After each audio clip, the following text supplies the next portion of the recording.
Selamat malam pada Dr. Fetty, terima kasih. Juga terima kasih kepada kedua panelis, Prof. Rita dan Dr. Ria. Terima kasih juga kepada si ilmiah Inapos yang telah memberikan kesempatan pada saya untuk ikut dalam sharing session. Izin untuk slide share. Jadi pada malam hari ini saya diberi tugas untuk membawakan tentang diagnostic approach in pediatric nystagmus.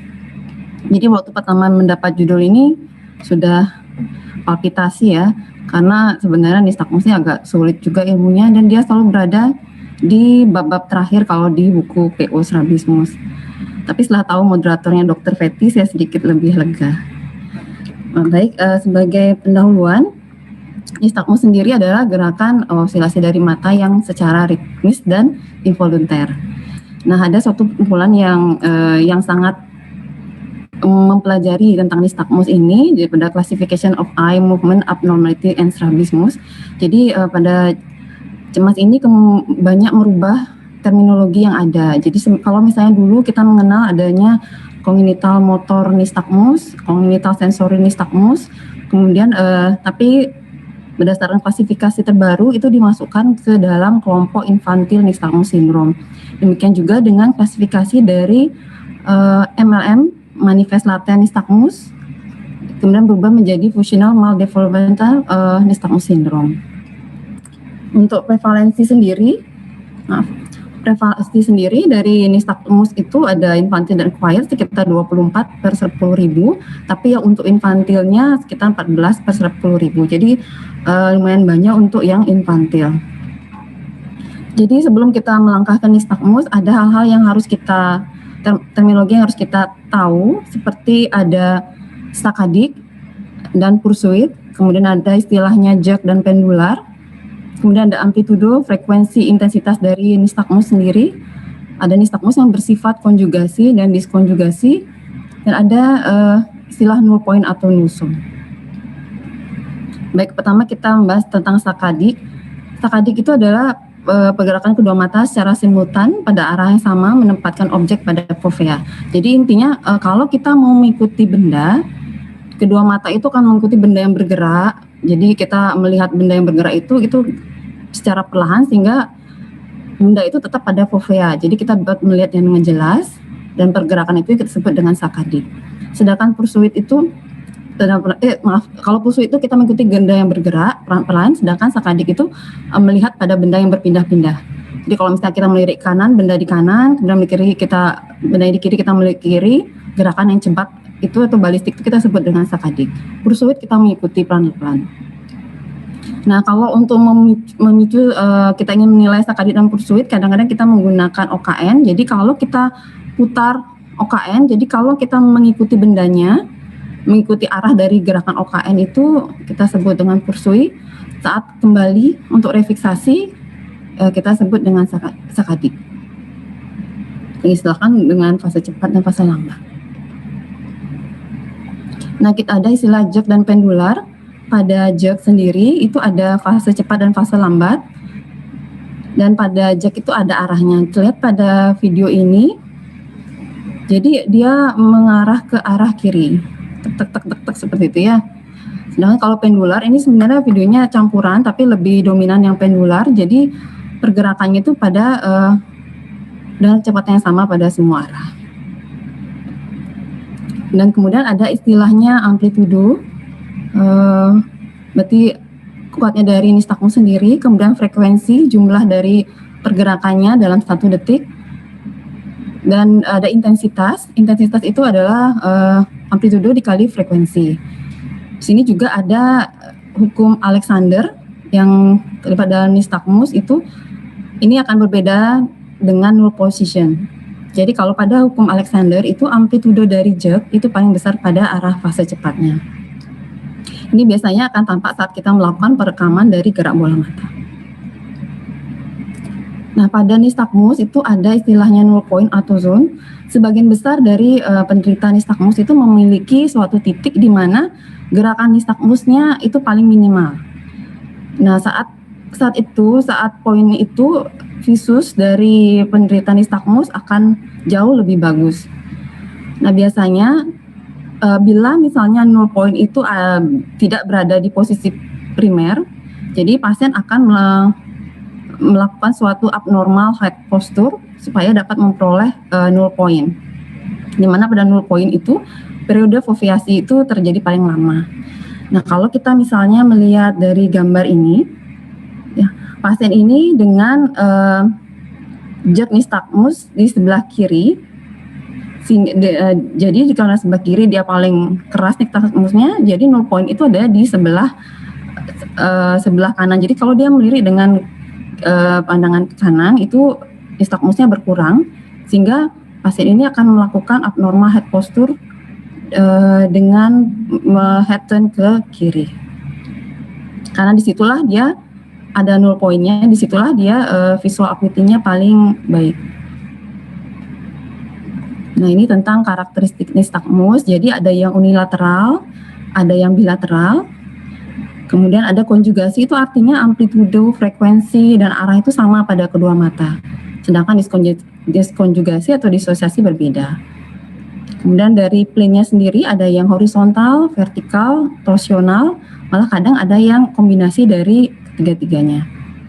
Ini penting dalam mengetahui bagaimana sebenarnya karakteristik nystagmus, karena kita harus mengetahui apakah dia termasuk yang infantil atau dia termasuk yang acquired. Nah, mekanisme terjadinya nystagmus, sepertinya kita harus mengetahui dulu bagaimana kita tuh bisa melakukan align, menjaga posisi bola mata agar tetap lurus, bagaimana kita bisa melakukan gerakan bola mata tapi benda yang kita lihat itu tetap jelas. Dalam melakukan maintain position itu ada yang 3 faktor yang penting, yaitu ada fiksasi. Jadi fiksasi itu melibatkan gerak bola mata agar kedua fovea itu melihat titik yang sama, fokus yang sama, dan sehingga bayangan itu terlihat lebih baik. Gangguan pada fiksasi itu misalnya yang terjadi pada gangguan pada afferent pathway-nya, sebetulnya ada gangguan pada bola mata atau dari optic nerve-nya. Kemudian yang kedua ada refleks vestibulo-okular. Ini penting saat menjaga fiksasi kita, menjaga eye position dalam tetap melihat bayangan yang jelas saat kita melakukan perubahan dari posisi kepala. Jadi kalau misalnya kita melirik kanan, melirik kiri, atau menoleh kanan, menoleh kiri, tetap bayangan yang kita lihat itu tetap jelas. Itu dipegang oleh refleks vestibulo-okular kita. Ini akan terganggu bila pasien dengan gangguan infeksi di telinga tengah yang mengganggu dari kanalis trisemicularisnya. Kemudian kalau neural integrator ini berperan pada saat kita melakukan gerakan yang over. Jadi saat kita melirik menjauhi titik kita itu ada suatu gaya elastisitas yang membuat mata itu kembali. Dan misalnya diatur oleh seperti cerebellum. Jadi kalau misalnya ada gangguan pada cerebellum, itu juga akan menimbulkan suatu nystagmus. Klasifikasi yang standar yang dipakai itu ada yang infantile nystagmus atau acquired nystagmus. Jadi ada onsetnya sekitar 3-6 bulan muncul yang infantil, sedangkan acquired itu munculnya belakangan. Sekitar 80% dari pediatric nystagmus itu bersifat infantil dan 20% yang bersifat acquired. Nah, ini klasifikasi dari nystagmus berdasarkan etiologi penyebabnya. Dengan mengetahui etiologinya, dengan klasifikasi ini, dengan mengetahui etiologinya, kita juga bisa merencanakan terapi yang akan kita ambil. Nah, yang paling yang paling pertama adanya idiopatik nystagmus yang dulu disebut sebagai istilahnya CMN, congenital motoric nystagmus. Jadi diagnosis ini akan dibuat pada pasien nystagmus dengan visus yang baik dan tidak ada kelainan dari bola mata sendiri. Pasien juga tidak memiliki kelainan neurologik. Yang kedua yang sering juga adalah misrouting dari kiasma. Yang penyakitnya adalah salah satunya ada albinisme dan akiasma. Jadi sebenarnya secara normal kan kita ada dari kiasma itu akan berpindah dari kanan ke kiri, ada persimpangannya, sedangkan pada albinisme yang percabangannya itu yang bersilangan pada kiasma itu jauh lebih banyak daripada normal. Misalnya dari normal itu neuron yang bersilangan sekitar 55%, pada albinisme lebih banyak. Sedangkan pada kiasma tidak adanya persilangan pada kiasma, persilangan neuron pada kiasma. Kemudian yang berkaitan dengan ocular disease itu yang biasanya penyakitnya pada retina, seperti akromatopsia, CSNB, LCA, kemudian juga penyakitnya pada optic nerve-nya, seperti hipoplasia dan atrofi. Selain itu juga seperti katarak kongenital dan gangguan pada media opacity. Nistagmus yang berkaitan neurologis dan sindrom yang umum ada Down syndrome dan penyakit-penyakit lainnya. Nah, yang nanti akan dibahas biasanya pada pembahasan nistagmus pada anak itu selain dari infantile nystagmus syndrome ada spasmus nutan dan juga adanya functional maldevelopment nystagmus syndrome yang dulu dikenal dengan MLN. Nah, ini dari etiologi tadi kita lihat bahwa yang paling banyak memang yang idiopatik. Jadi ada pasien nystagmus, kita harus memeriksa dengan lengkap bagaimana visusnya, bagaimana kondisi dari bola matanya sendiri untuk menentukan apakah dia suatu idiopatik apa bukan, karena ternyata memang paling banyak. Yang kedua adalah chiasmic disorder, jadi yang kedua adalah ocular disease, jadi ada masalah dari dalam bola matanya. Kemudian penyebab berikutnya adalah seperti pada pasien dengan albino. Ada satu singkatan mnemonik yang saya dapatkan untuk menggambarkan suatu infantile nystagmus syndrome. Jadi yang dulu dikenal dengan congenital motoric nystagmus. Jadi pada pasien dengan infantile nystagmus syndrome, nystagmusnya akan berkurang saat kita melakukan pemeriksaan konvergensi atau dalam pentupan mata. Jadi ada pemeriksaan nystagmus, jangan lupa untuk melakukan pemeriksaan konvergensi, dekatkan objek sehingga mata berkonvergensi dan kita akan lihat apakah nystagmusnya akan berkurang ataupun tidak. Pada INS khasnya adalah nystagmus akan membaik pada saat konvergensi. Kemudian pada pasien INS tidak akan mengeluh suatu oscillopsia. Oscillopsia itu maksudnya benda yang dilihat itu bergerak-gerak. Jadi kadang-kadang ada pasien nystagmus pada orang awam itu akan sering bertanya, kenapa matamu bergerak-gerak? Apakah kamu melihat bayangan atau gambar yang juga ikut bergerak? Itu biasanya. Tapi pada pasien dengan INS itu tidak terjadi, kemungkinan karena spasialitas dari visual yang sudah terjadi pada masa perkembangan visual. Kalau misalnya memang ada keluhan oscillopsia, kemungkinan nystagmusnya itu adalah didapat atau quiet. Kemudian null zone atau null position itu biasanya ada dan seperti yang saya jelaskan tadi, null zone itu akan meningkatkan suatu foveasi time, waktu foveasi, dan meningkatkan visual acuity. Jadi kadang-kadang itu akan dilihat darinya ada suatu AHP atau tidak. Apakah adanya pasien melirik ke tempat suatu atau tidak, nanti akan dibahas lebih lanjut. Kemudian posisi dari gaze position itu tidak akan merubah dari arahnya. Jadi pada saat pasien melirik kanan, melirik kiri, arah dari nystagmusnya tetap seperti horizontal biasanya. Dan memiliki amplitude dan frekuensi yang sama di kedua mata, jadi bersifat konjugasi. Berbeda dengan nystagmus yang didapat biasanya diskonjugasi. Dan pemeriksaan pada visus pada pasien dengan nystagmus itu harus diperiksa nystagmus visus pada saat melihat jauh dan juga melihat dekat. Biasanya melihat dekatnya baik karena pada saat melihat dekat mata cenderung untuk terjadi konvergensi sehingga visusnya membaik. Dan berikutnya adalah inversi saat melakukan respon optokinetik. Seperti yang dijelaskan, kalau kita memutar OKN di depan pasien, seharusnya pasien itu akan saat mengikuti gerakan OKN-nya akan muncul suatu fase yang lambat. Jadi selambat, jadi dia suatu pursuit, kemudian akan kembali lagi menjadi fase cepatnya. Sedangkan pada INS itu akan terbalik. Nah, kemudian berikutnya ada AHP untuk memunculkan suatu null point. Pada pasien dengan INS, nystagmus akan berkurang saat pasien tidur ataupun saat pasien dilakukan general anestesi. Kemudian tetap pada pasien NS, pada pasien dengan nistagmus kita tetap harus melakukan seperti cover and cover test, karena kadang-kadang pada pasien NS akan muncul suatu nistagmus saat kita menutup satu mata, disebut dengan fase latennya. Nah, ini adalah satu pasien dengan nistagmus laten atau FNS. Dia akan terjadi peningkatan pada saat kedua mata terbuka dia tidak muncul nistagmusnya.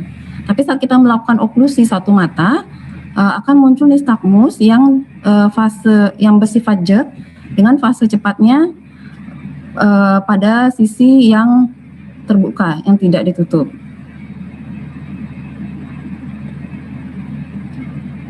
Ini adalah PAN, periodic alternating nystagmus.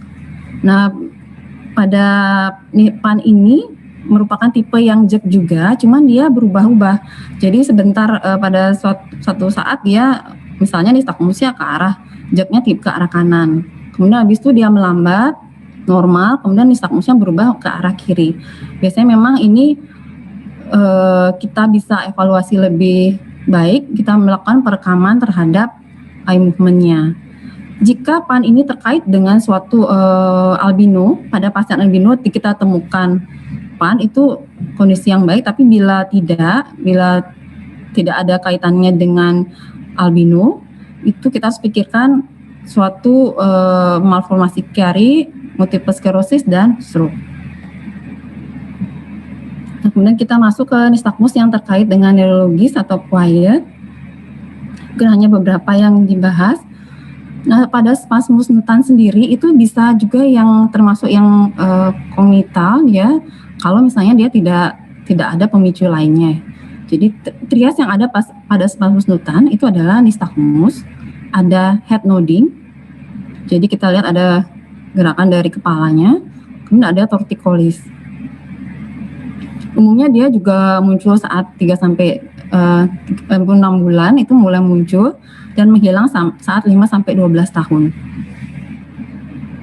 Setelah kita melakukan pemeriksaan, biasanya memang dia muncul pada anak yang sehat dan akan menghilang sendiri. Namun kalau kita menemukan suatu spasmus nutan pada yang onset cepat, kita harus memikirkan adanya suatu tumor kiasma, sehingga kita perlu melakukan pemeriksaan lanjutan. Ini harus kita bedakan karena pada spasmus nutan itu gerakan dari nystagmusnya berbeda, jadi ada osilasi yang frekuensinya sangat cepat.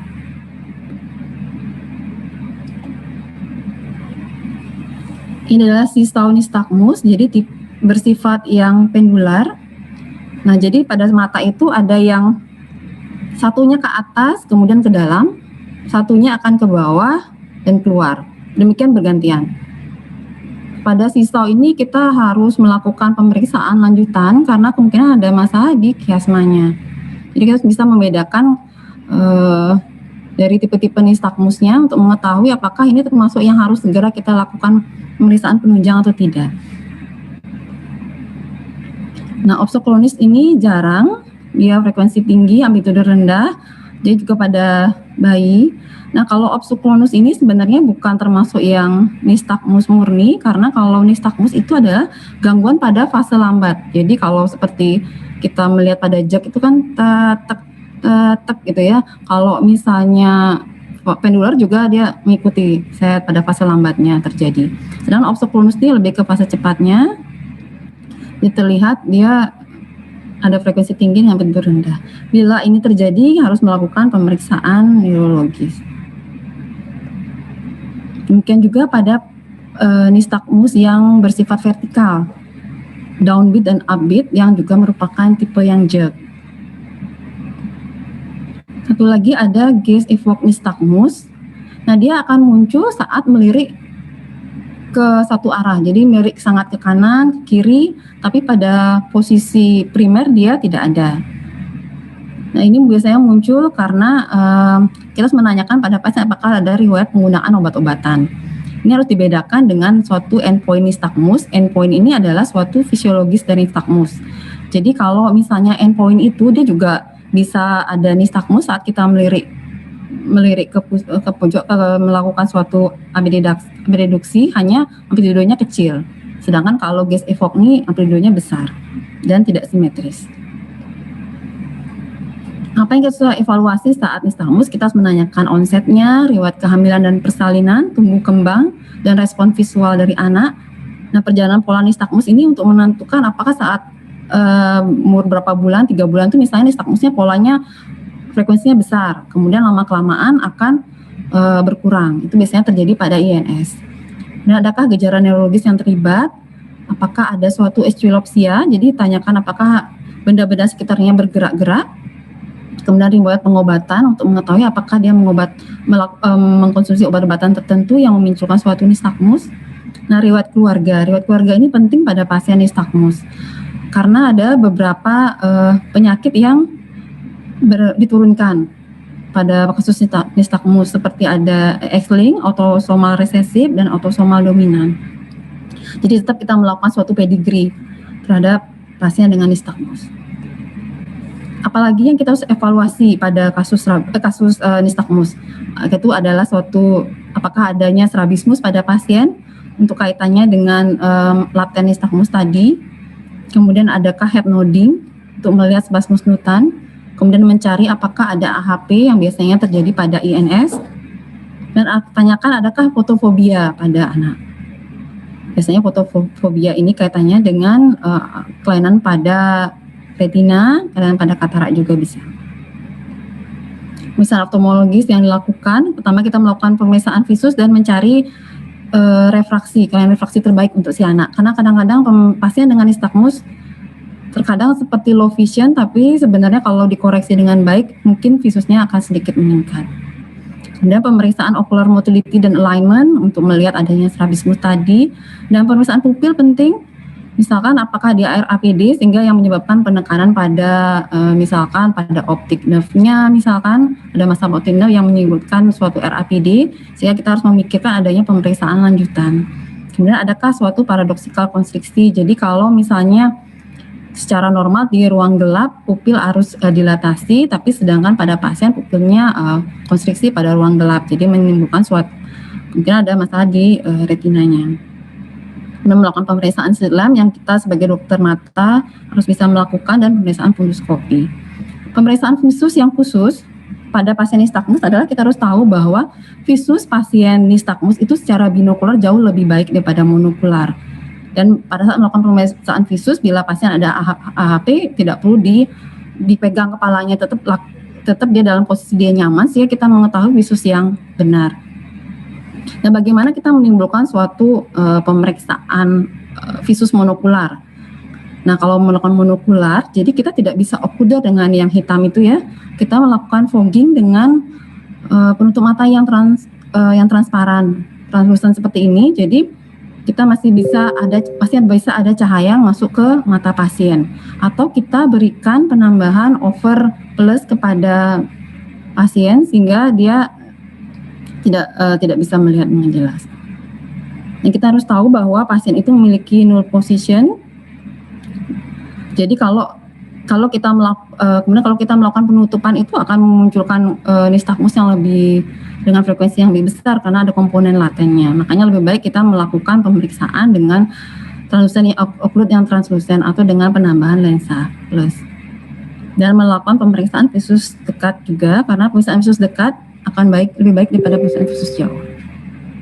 Selain itu OKN juga bisa kita pakai untuk anak-anak atau untuk bayi untuk mengetahui bagaimana visusnya. Jadi kalau pasien bayi itu dengan horizontal nistagmus, kita bisa mengevaluasi visusnya dengan melakukan OKN yang diputar secara vertikal.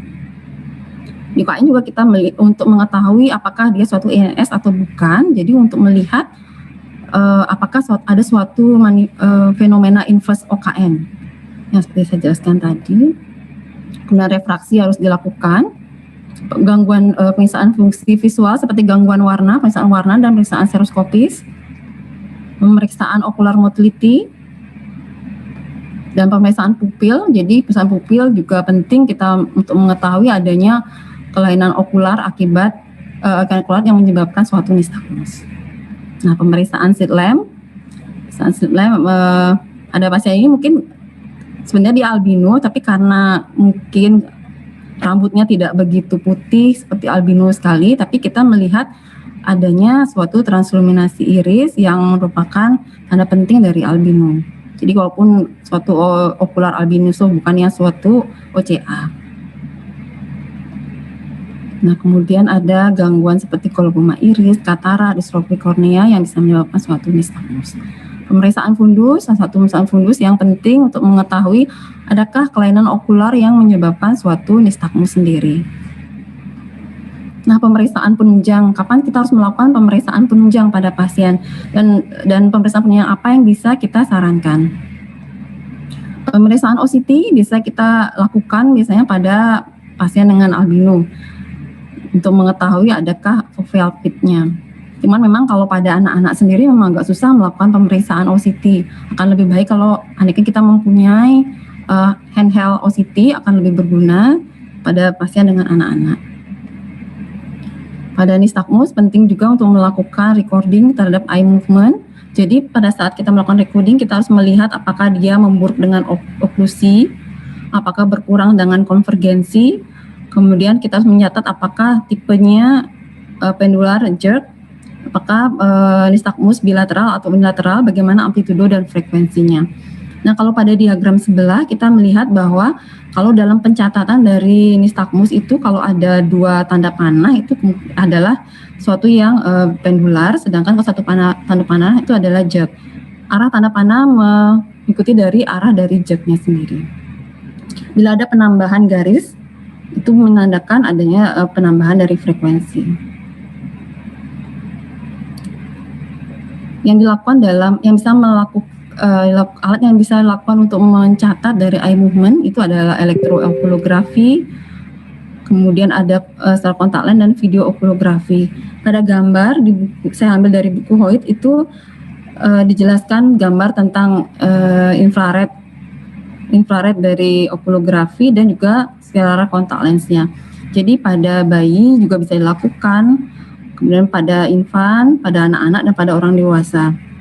Pada orang dewasa ini dilakukan pemeriksaan dengan pemasangan dari skleral kontak lens.